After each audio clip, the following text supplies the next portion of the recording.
Dad mocked my $300 gift. Lena covers $4,700 for Mom. I smirked, that was my money. Then they voted to kick me out. That night, I cut off every account, froze the rent, and left them an envelope marked confidential. I pulled together $300 for a gift, and my dad wasn't impressed at all. He tore into the wrapping paper like it had personally offended him. The card fell out, but he barely gave it a glance. Meanwhile, Lena was footing the entire bill for Mom's life, a cool $4,700 a month, and Dad's acting like my gift is just a snack. I tightened my grip on the table. That $300 came from my backup account, the one I never touch. I mumbled something about the auto payments coming from there, but he either didn't hear me or just pretended not to. His reaction got louder, like a bad comedian trying too hard to get laughs from a tough crowd. $300? Is this how you show gratitude for raising you? Mom just kept stirring her tea, completely ignoring both of us, like she was pretending everything was normal even as it all came crashing down. Then Lena, in her usual smug way, stood up slowly, tossed a folder onto the table, and said, "We voted. You need to move out by Friday." I looked around, but nobody flinched, not Dad, not Mom, not even my brother Tim, who was quietly chuckling. My youngest cousin? Kept on eating like nothing happened. That night, I decided it was game over. I revoked every single access point. No more utilities, shared rent was frozen, and auto payments? Cancelled. I notified the landlord too. They found out the next morning and the family group chat exploded with confusion. I didn't respond to Mom's frantic texts, but I left a little something on the kitchen counter before I left, an envelope marked confidential with a handwritten note saying, "You built a lie on my silence. Now you can pay the bill." For about a day, they played dumb, acting like they didn't know what just went down. But then things got loud. Mom left a voicemail, her voice all sweet and syrupy. "Sweetheart, we didn't mean for it to sound like an eviction. You know how your dad gets when he's stressed, he doesn't mean half of it." I ignored it. Then Lena called, crying, saying it was all a joke and that I always overreact. "It's not even your place," she said. Lie number 1, that apartment was mine. Rent, utilities, Wi-Fi, even the gas bill, all under my name. I'd been covering her share since she got axed from her job for toxic energy, which was code for her screaming matches with her manager. Each month, she promised to pay me back, yet I'd see her brunch selfies and overpriced hoodie splurges. I checked my banking app. She owed me $11,200, not including her sneaky Amazon orders. There were screenshots, items marked as gifts like a fancy Dyson, hair supplements, and a weighted blanket, supposedly for emotional recovery.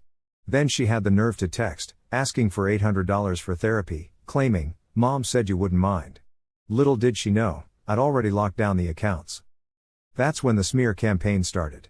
Lena posted some moody black and white picture on Facebook, captioning it something about betrayal. Dad dropped a cropped screenshot in the family chat, twisting my words, "Not my problem," it said, with zero context, making it look like I was dissing Mom. Relatives I hadn't heard from in ages popped up, lamenting how money had changed me. No one thought to ask me for my side. I didn't fight back. Instead, I started digging and found a hard drive Lena used during her freelancer days, packed with evidence. She'd kept a detailed PDF ledger of every sneaky transaction, even documenting how she planned to cover up her tracks. But the worst was a folder labeled recordings, clips of her practicing lines, editing my old voicemails to twist my words into some villain origin story. One clip had me supposedly saying I don't care if she dies, which was a total hack job. I'd actually said, "I don't care if she lies again. I'm done." Flashback to when I was 19, working the night shift at a diner, bailing them out when Dad called, saying the fridge was busted and they couldn't afford a new one. So, I wired $800 that day and had to cancel my semester's textbooks to do it. He texted me, saying, "Appreciate it, you're finally stepping up. No, thank you, and no, we'll pay you back next month." Then, I saw a Facebook post about them buying new patio furniture, all set for family barbecue season. There I was, sitting in my dorm room, munching on plain dry pasta, wondering if I was the crazy one or if they were. Fast forward to Thursday, I called the landlord. He was totally confused when I brought up the lease. Turns out, my sister had told him I was moving to Seattle and that she'd be handling the payments. She hadn't even mentioned a word to me about trying to take over my apartment. Just waltzed in with some bogus story, assuming I'd just let it slide like always. I sent the landlord everything, receipts, utility bills, texts, even a voice memo where my mom said, "He always covers the rent." Lena can't handle those things. So, lease reassignment got cancelled, but they didn't stop. Dad posted on Facebook, "You give them everything and they still spit in your face #family doesn't cheat." Then, he texted me directly, "You're playing with fire. We made you who you are." That's when I found another punch, a loan agreement from 2022 that I never signed. He used my social security number as a cosigner for a $15,000 loan. I confronted him back then, he said it was a mistake, and I told him I'd let it go if he paid it off. He never did. Now, the interest was killing him. The account got flagged for review. I contacted the loan company, filed fraud documents, and even attached a legal affidavit from a lawyer friend. The account was frozen. That night, I compiled everything: 3 years of rent, stolen insurance payments, credit cards opened in my name, screenshots from Lena's stash, the fake audio, emails between mom and the landlord. The list went on, totaling over $71,000. I zipped it into a folder labeled confidential, the ledger. The next morning, I had it printed and personally delivered one copy to Dad's office and another to Mom's mailbox. No note, no message, just the cold, hard truth. If they wanted a fight, I was ready this time. I went to this cafe that still smelled like cinnamon rolls and burnt espresso. Nothing had changed in 13 years except me. Sat in our usual booth by the window, the one Mom and I used to sit at after school competitions when she still called me champ. She walked in, looking older than ever, clutching her purse like it was armor. She saw me, paused, and there was a flicker, maybe guilt or regret. No smile, just sat down without a word. "You picked this place," I said. "It was your favorite," she replied. "Thought we could talk somewhere that used to mean something." I didn't reply. She sighed, fiddled with sugar packets, trying to look all motherly. "I didn't know about everything," she began. "The loan, the voice recordings, that was Lena's idea. Your father didn't want to burden you. You helped them steal from me," I said calmly. "You wrote the emails. You called the landlord. You let them use my name for insurance, credit, taxes." She clenched her jaw, hands trembling. "We didn't think it was a big deal." $71,384, I interrupted her. "That's what I paid. Rent, bills, Lena's vet visits, your prescriptions, Dad's back taxes. I have it all in a ledger." I pulled out the folder, confidential, the ledger, and slid it across the table. "You're lying," she whispered. I opened it to page 3 and pointed. "This one's your email to the insurance company. You added my debit card, remember? Said your card wasn't working." She blinked fast. Then, I took out a tiny flash drive, set it on a napkin. "This has Lena's audio montages. You should hear what your daughter created and what your husband approved." Mom looked like she wanted to disappear. "You think this is revenge?" I asked. "This isn't revenge. This is closure." She tried to say something, but I raised my hand. "No. I let you talk for 30 years. Now you listen." She fell silent. "You sat at that table with Dad and Lena and voted to evict me from the apartment I paid for. You told the landlord I was unstable. You watched them post lies about me online, accused me of abandoning the family, while you quietly rerouted payments I made from my emergency fund." "We were drowning," she said weakly. "No," I snapped back. "You were comfortable, thriving on my name, my credit, my silence." I leaned closer and lowered my voice, "I'm done being silent." She shook her head slowly. "You don't understand what your father's been going through. He lost his pride. He couldn't provide any more, so he took mine instead." She said nothing more. "Tell me," I continued, "when you sent that group text saying I snapped and threatened you, did you think I?" So, I found these screenshots that Lena had actually labeled as family bait on her backup drive. When she realized I had seen everything, she couldn't hide her shock. I looked at her and said, "You think there's some happy ending here where I just forgive you? This isn't some cheesy movie with a piano soundtrack and a teary hug at the end." I then pulled out this envelope that was all neat and sealed. It was an official notice cutting off all my financial support for them: rent, insurance, phone plans, car loans, groceries, everything. She said, "You wouldn't," but it was more of a plea than a threat. I replied, "I already did," as I stood up, not even bothering to push my chair back noisily. I looked at my mom, the same woman who once packed my school lunches, who was now part of a scheme with her husband to drain my savings. "You told everyone I abandoned family," I said, "but the truth is, I just walked away from users." She whispered, "Please, if we lose our apartment, we have nowhere to go." I told her, "Not my problem anymore," and leaned in for one last line, "This coffee's on me. Everything else? Never again." Then, I walked out without looking back. All I heard was silence behind me. By the time I left that cafe, I wasn't angry, I was just done. Done being their invisible bank account, done feeling guilty for stuff that wasn't mine, done carrying a family that basically voted me out when I was really their backbone all along. That night, I recorded a video. Just me, my new apartment as the backdrop. No dramatic effects, just bare walls, a shelf, my files, and a steaming coffee mug. I started with, "Some of you might have heard I'm the one who ditched my family," went off the rails.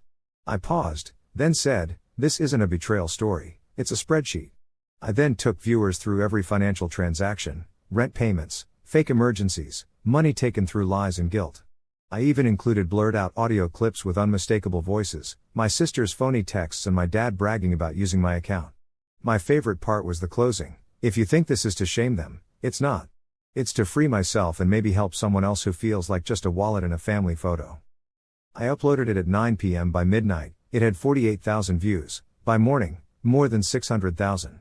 Then it all kicked off. My inbox blew up with messages from strangers, cousins, and even therapists sharing my video. A podcast host with a focus on mental health got in touch, followed by a journalist and a lawyer offering to help tackle the fraudulent accounts. Jake, my sister's ex, even messaged, "What you did lit a match. She's trying desperately to put out the flames." I ignored my family's attempts to contact me. Dad left a voicemail, calling me pathetic. Lena texted, asking me to take the video down because she was losing it all. Mom emailed, saying I'd made my point and to stop. But it wasn't about making a point anymore, it was about reality, a reality they couldn't spin anymore. A week later, I launched a new website, a digital refuge for people like me who've been used by those closest to them. Not a nonprofit yet, just a site with all the tools I wished I'd had: steps to freeze accounts, sample letters to landlords, a guide titled How to Exit a Family with Receipts, and a donation link for the Ray All Foundation, supporting those recovering from family-based financial abuse. The site took off. In 72 hours, we raised over $14,000. Someone even designed merch with slogans like "Blood is not equal to debt and I'm not your ATM." Then something super satisfying happened. A high school friend sent me a link to my dad's Facebook. He'd posted a video, all grainy and filmed from his car, trying to defend himself. Said I was always the difficult one, that I was unstable, claimed the video I made was doctored. It had 4 likes, all from bots. The top comment read, "You taught him everything he knows, especially how to walk away." A few days later, I went back to the house, not to go in, just to stand across the street. It was dusk, and the place was dark and quiet, the garden overgrown, trash bins overflowing. It looked like even the house wanted to forget everything. I left one last envelope in their mailbox, a photocopy of the final withdrawal form, signed and notarized. I scribbled just one sentence in red ink. "I stopped paying for your silence and decided to embrace the chaos instead." I left town that weekend and moved to a city where no one would recognize my new number or area code. Just before I switched off the lights in my new place, I took one last glance at a framed print above my desk. It was a gift from someone who said the video saved their life, and it said, "Not a villain, not a victim, just finally unavailable." I smiled because, for the first time in years, I owed nothing to anyone, not even a goodbye. I started with my contacts list: scroll, tap, delete.